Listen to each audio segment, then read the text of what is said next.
these people had one thing in common. They knew they had it in themselves. They knew they could be something beyond where they were. They were willing to put their time, their energies to better themselves. What you really could do with more skills, it's just remarkable. So I would like to just tell you a couple of short stories, and we'll draw maybe a couple of lessons from them. I would like to tell you of two women that each sold a business to Berkshire Hathaway, to me actually, for many, many, many millions of dollars. Both of them started with $2,500. By a coincidence, it was the exact same amount. It was everything they had in the world. And one of them was a woman who landed in Seattle in 1917, couldn't speak a word of English, had a tag around her neck.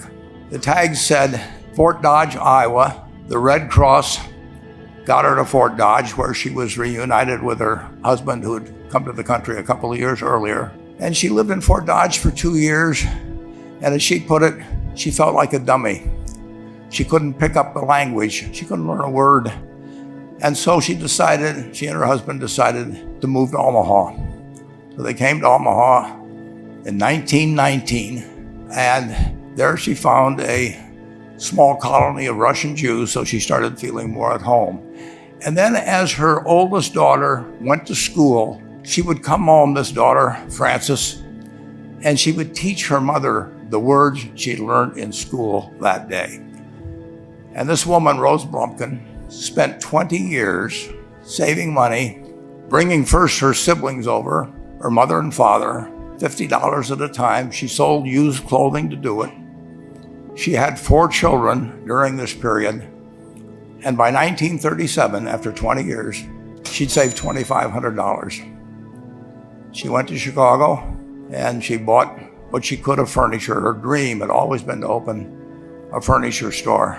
And this woman who had never gone to school one day in her life, with $2,500, but with the same spirit that the people in this room had about having a dream and working to accomplish that dream, she built a business which she sold to me in 1983 for $60 million approximately, and which did $1.5 billion worth of business last year.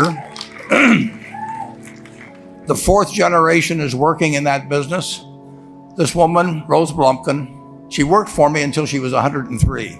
And then she retired and she died the next year, which is a lesson to all of Berkshire's managers that premature retirement, you can't tell what's going to happen. But Mrs. B, with her $2,500, one further fact about her, she could not read or write.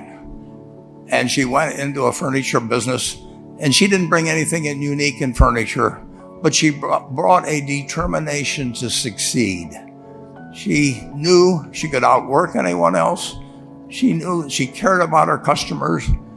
She worked at very low gross margins, but she built this incredible business. And I saw one other woman who did a similar thing with $2,500. I paid her hundreds of millions of dollars for her business. So I decided to go to the source and get these people before, I don't want you guys coming around to me asking me hundreds of millions of dollars. I'd like to join in with you much earlier. So I've followed this group. And today I'd like to tell you about one other small business person. This person, I went to buy his business from him, and he turned me down, which was very wise. But this was a fellow who was born about 8 years before I was. He was born in 1922.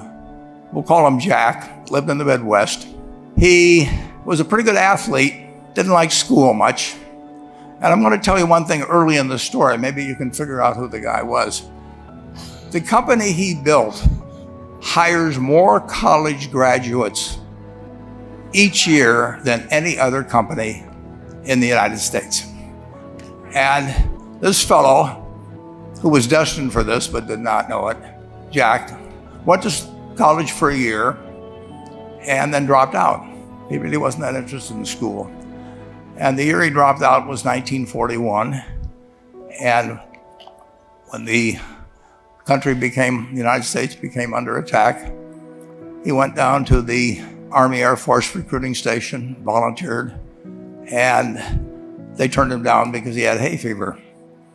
So he went over to the Navy and again volunteered, and they took him. They put him on an aircraft carrier. He flew small fighter planes during World War II, got 2 distinguished flying crosses from the Navy, and then he came back to the Midwest.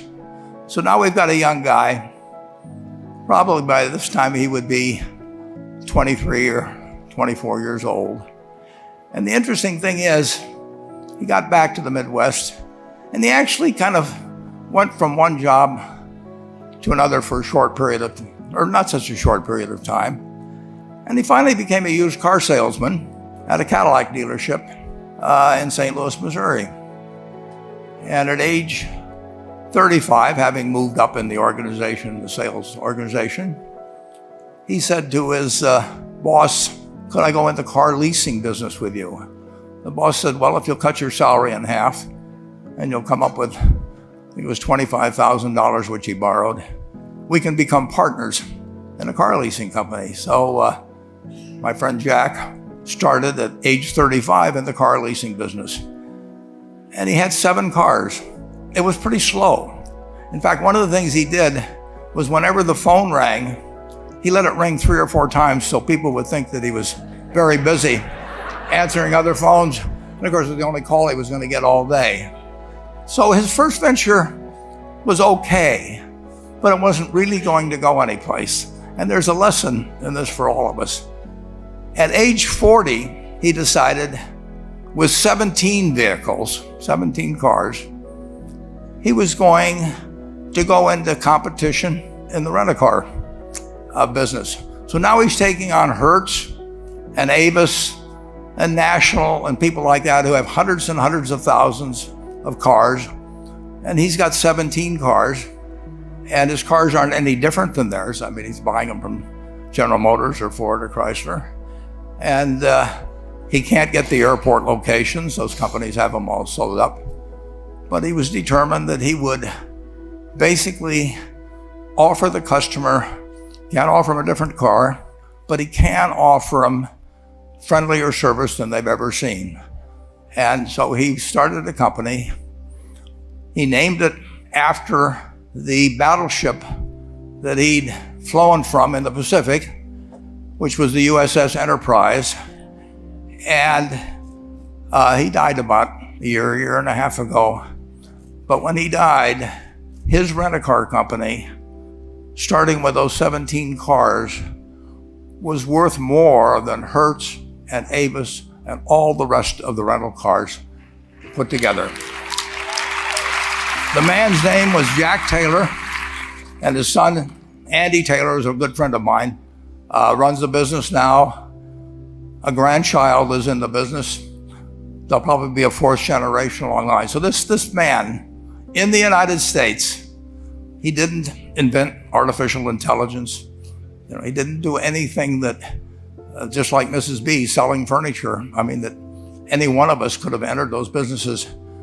But he lived by the creed, basically, of delighting his customers and working with people and establishing the relationship with them so that they in turn would want to delight the customers. He couldn't go out there and take care of every rental car possibility, but he learned how to project himself and his attitude toward his fellow man and his desire, to make a friend out of every customer. He managed to take very ordinary cars and turn them into this extraordinary business from virtually nothing. And it illustrates several points. One is, you don't necessarily get it right exactly right the first time. I mean, the car leasing business, basically you were competing on the cost of money to finance cars. And it's very hard to delight a customer when you just give them the car and tell them to send you a monthly check for 5 years and you'll be back at that time. So his talents were being wasted basically in that business. But at the age of 40, with all of that experience behind him, he found the golden key. He took a very ordinary business and turned it into an absolutely extraordinary operation, just like Mrs. B or Rose Blumpkin did with furniture. And he didn't worry about whether the Federal Reserve was going to tighten or ease. He didn't worry about whether the stock market was up or down yesterday. He didn't worry about the things he couldn't change, but he did focus on the one thing he could change, and that was the customer's experience. And I have seen the one that got away, Enterprise. I went down to Florida and tried to talk him into selling to Berkshire, and he was smart enough not to do it. Probably the value of the company has quadrupled since I made that visit. But he was smart enough to see that he would find that business. Henry Ford, as you may know, failed twice before he started the Ford Motor Company in 1903. I mean, the test isn't whether you get the greatest business idea in the world the first time out. The test is whether you keep learning as you go along what your strengths are and what you can do for your customers, what you can bring especially to the party. And to do that, you need the education that I know you've received through 10,000 small businesses, but you need a genuine desire day in, day out to delight the customer. I've never seen a business, and I've seen a lot of businesses, but I've never seen one that delights the customer that doesn't succeed. I mean, what you want is that customer the next day when they think, do I want to rent a car or do I want to buy some furniture? What goes through their mind? You know, it's the place where they've had a great experience. I don't know what I paid for this tie. Actually, probably if somebody gave it to me, but for the purposes of this speech, I will say I have no idea. But or the shirt I'm wearing, or this. But I do know, I will remember how I was treated when I bought it. I mean, you long forget about the price, but you never forget whether you had a good experience or a poor experience with the purchase experience. And you'll have a hard time finding a person that's had a wonderful experience, a delighted experience in purchasing anything that isn't going to come back. And similarly, if the memory is of rudeness, indifference, whatever it may be, they're never going to come back. And as a small business owner, and as you grow, you have to not only be able to project that interest in people's well-being, in delighting them yourself, but you have to do it through other people. And you won't be able to do it through people who themselves do not feel they're being fairly treated, that their views aren't appropriately considered. So you really do have to learn to multiply yourself through other people. And I advise the young people that come to Omaha. We have a number of classes. The key is to, certainly in terms of your personal life, the most important decision you'll make is the spouse that most of you will likely have. And it's very important to surround yourself with people that are better than you are. You are going to move in the direction of the people you associate with. So you constantly, I've been enormously lucky in that respect. I mean, I've just had teachers and friends and a spouse that really was a better person than I was. And I had enough sense to learn from these people that life went better if you behaved better yourself. It took a while.